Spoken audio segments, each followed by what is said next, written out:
ચોમાસાની શરૂઆતથી વલસાડમાંથી પસાર થતા અમદાવાદ, મુંબઈ અને વાપી શામળાજી નેશનલ હાઈવે બિસ્માર બન્યા, જેના કારણે અવારનવાર અકસ્માતો સર્જાઈ રહ્યા છે। પારડી નજીક પડેલા ખાડામાં બાઇક સવારના મોત બાદ લોકોમાં રોષ જોવા મળ્યો। ખાસ કરીને ઔદ્યોગિક વિસ્તારોમાં રસ્તાઓ પર ખાડા વધતા વાહન ચાલકો નુકસાની ભોગવી રહ્યા છે અને કલાકો સુધી ટ્રાફિક જામ સર્જાતા હાલાકી ભોગવે છે।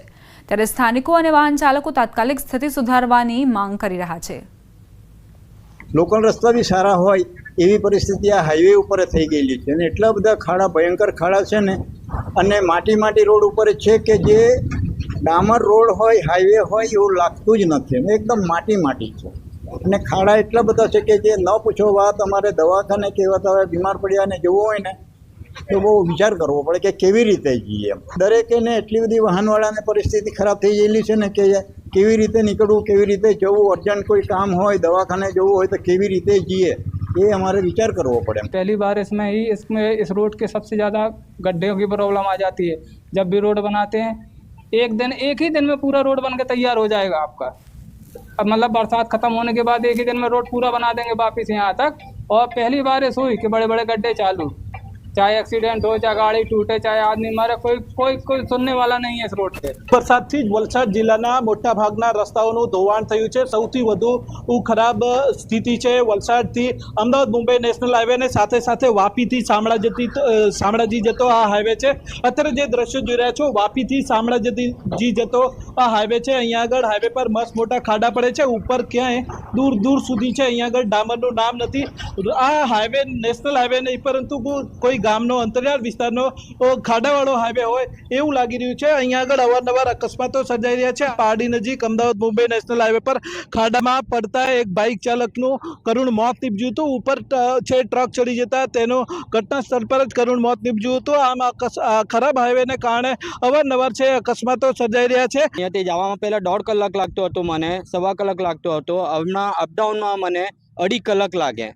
તો આ રસ્તાનો તો એવું છે કે અત્યારે કે રાતના કોઈક દિવસ ગાડી બંધ પડ્યું તો બહુ હાલત ખરાબ થઈ જાય। અડધો તો અમારું ગાડી જે છે રસ્તા માટે જ બંધ પડી જાય અમુક રાતના।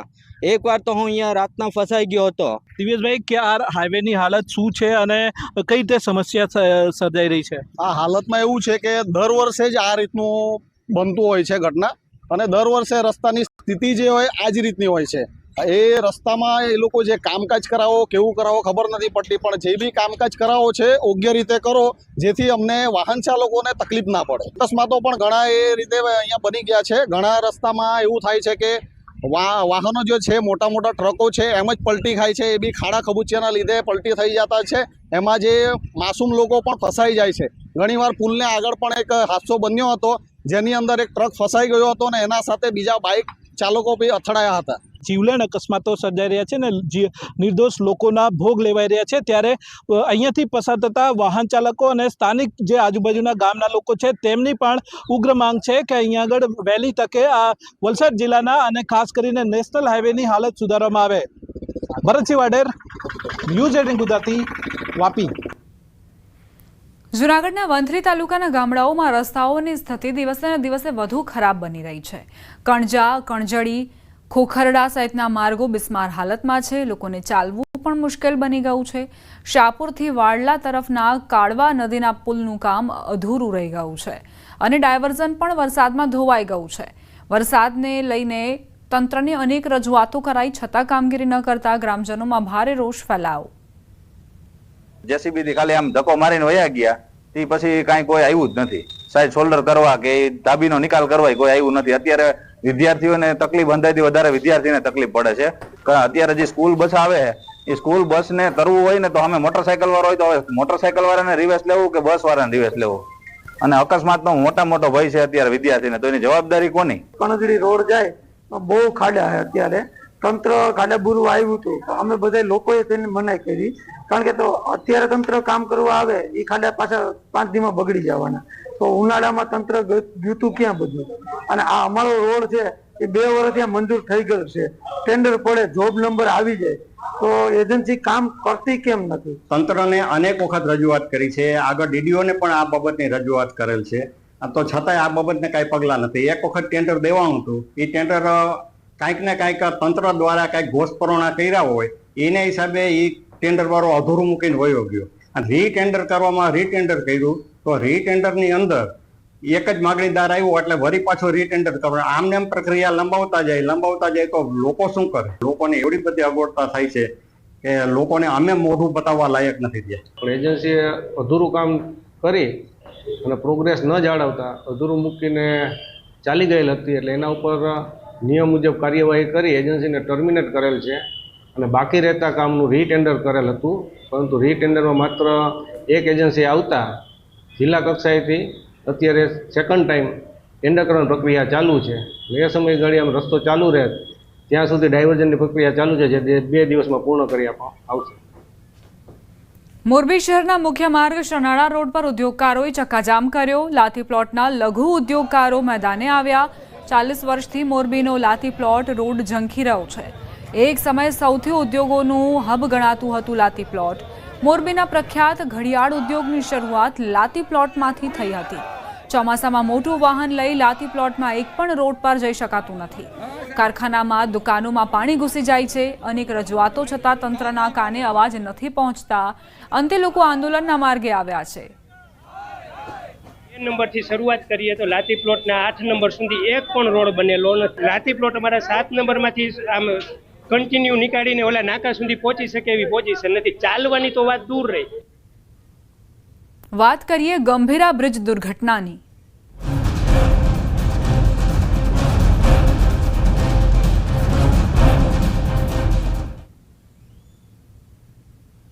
આણંદના ગંભીરા બ્રિજ દુર્ઘટનામાં 10 લોકોના મોત થયા. રેસ્ક્યુ ટીમે 9 લોકોનો બચાવ કર્યો. મૃતક પરિવારોને રાજ્ય સરકાર 4 લાખ આપશે.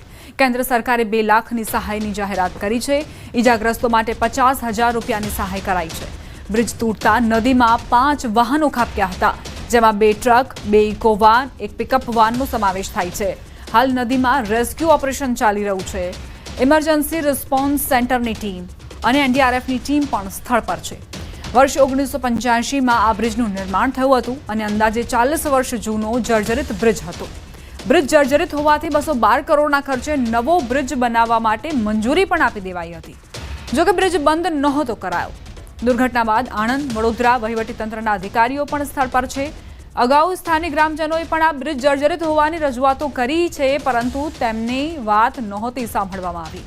તો પાદરાના ધારાસભ્યએ પણ નવીન બ્રિજ બનાવવા માટે રજૂઆત કરી હતી.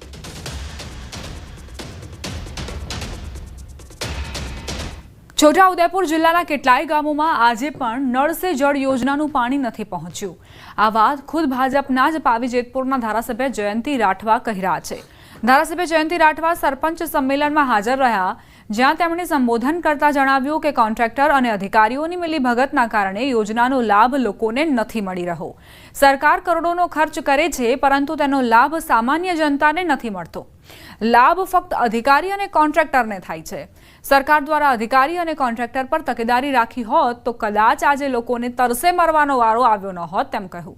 જોકે આ બાબતે ખરાઈ કરતા સામે આવ્યું કે ખરેખર ગામના લોકો પાણી માટે વલખા મારી રહ્યા છે અને હજુ પણ લોકોના ઘરોમાં પાણી નથી પહોંચ્યા.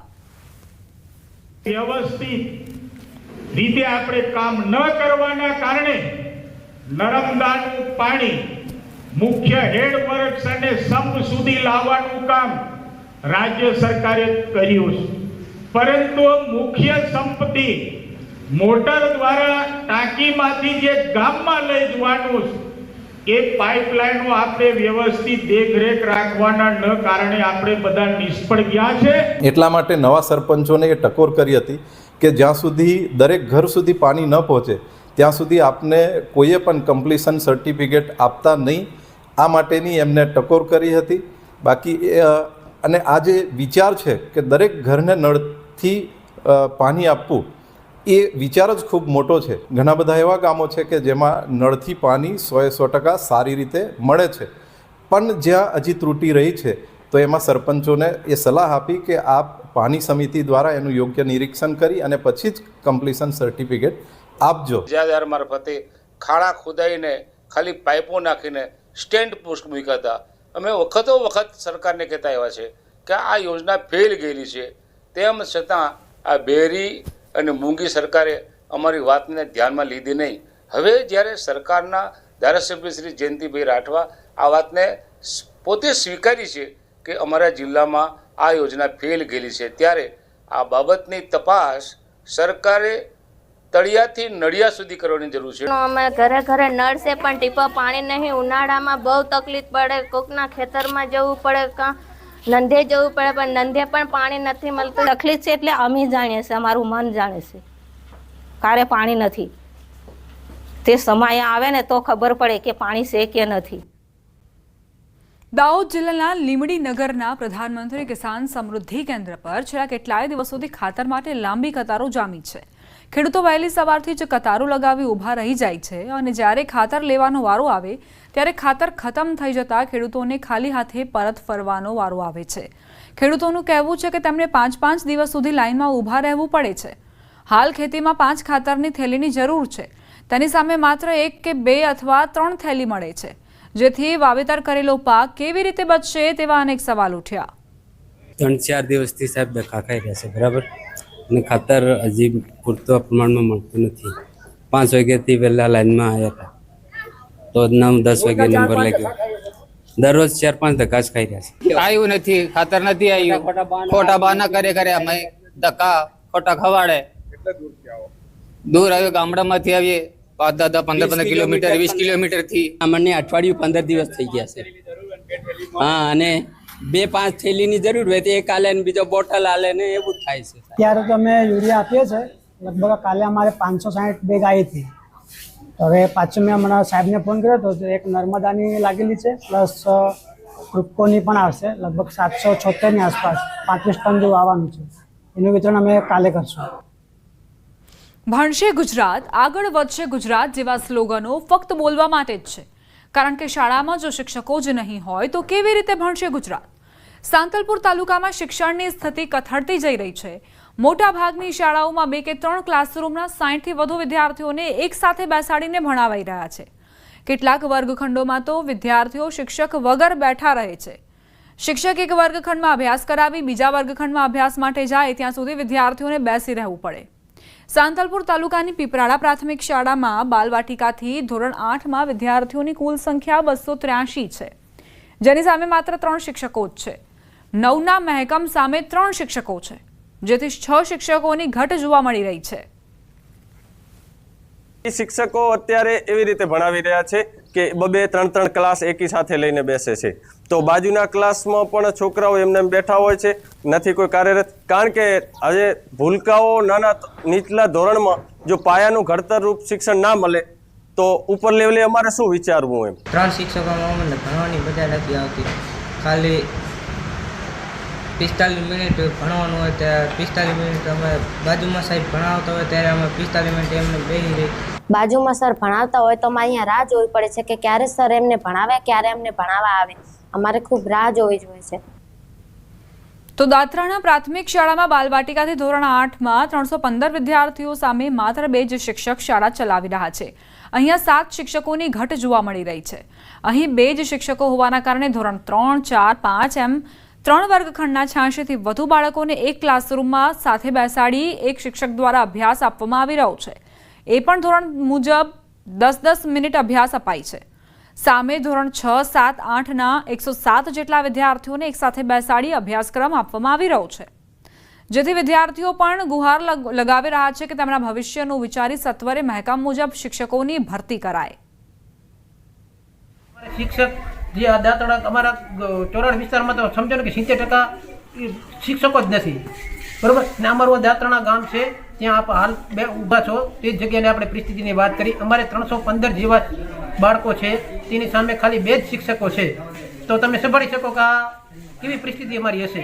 જ્ઞાન સહાયકના જે કરાર છે એ રિન્યુ ન થવાના કારણે અને શિક્ષકોની ઘટની કારણે સાંતલપુર તાલુકાનું શિક્ષણ એકદમ ખાડે જાય એવી પરિસ્થિતિ ઊભી થઈ છે. દાત્રાણા પ્રાથમિક શાળામાં શિક્ષકોની ખૂબ તંગી ચાલી રહી છે, તો અમારે શિક્ષક પૂરતા મળતા નથી અને અમારું ભણતર ખોટી થાય છે. તેનાથી અમારે સરકારને વિનંતી હું કરું છું કે અમને શિક્ષક પૂરતા મળે. શિક્ષણ વિના ભણતર કઈ રીતે બને તેવા પ્રશ્નો સરહદી વિસ્તારમાં ઊભા થયા છે. દ્રશ્યો બતાવીશ. જે દ્રશ્યો દેખાય છે તે દાત્રાણા પ્રાથમિક શાળાના છે. આ પ્રાથમિક શાળામાં 1થી બાળવાટિકાથી લઈને 8 ધોરણ સુધી અભ્યાસક્રમ આવેલા છે અને અહીંયા લગભગ 315થી વધુ વિદ્યાર્થીઓ અભ્યાસ મેળવ્યા છે, પરંતુ આ શાળામાં 9ના એકમ સામે માત્ર 2 શિક્ષકો 315 વિદ્યાર્થીઓને અભ્યાસ આપી રહ્યા છે. શિક્ષકો હાલ 2 જ છીએ. કઈ રીતે શિક્ષણ આપો છો વિદ્યાર્થીઓને? શિક્ષણમાં અમે બાલવાટિકા એકડું બીજું ભેગું બેસાડીએ, 3, 4, 5 ધોરણ ભેગા બેસાડીએ, 6, 7, 8 ભેગા બેસાડીએ. એનું કારણ કે 2 જ શિક્ષકો છીએ તો 1 થી 8માં અમે બેસાડીએ તો અમારી જોડે સમય મળે નહીં, થોડી સમય પણ અમે ના આપી શકીએ. એટલે સમવાયની રીતે અમે થોડો સમય 3જા ધોરણમાં 10 મિનિટ આપીએ, 10-15, 4થા ધોરણમાં 10-15 મિનિટ, 5મા ધોરણમાં ત્યાં સુધી પહેલાં રિવિઝન કરતા હોય અથવા તો એમનું કોઈ ગૃહ કાર્ય લેસન કરતા હોય. અભ્યાસક્રમ તો અમારે તો પૂરતો આપવો હોય પણ અમે અભ્યાસક્રમ પૂરતો ચલાવી જ શકતા નહીં. અમારી જોડે સમય એવો નહીં મળતો કે પૂરતો ન્યાય આપી શકીએ.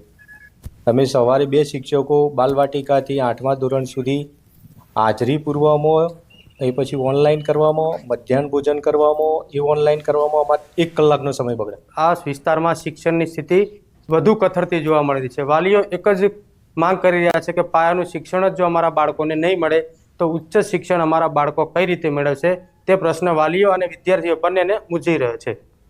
અશરફ ખાન, ન્યૂઝ 18, પાટણ.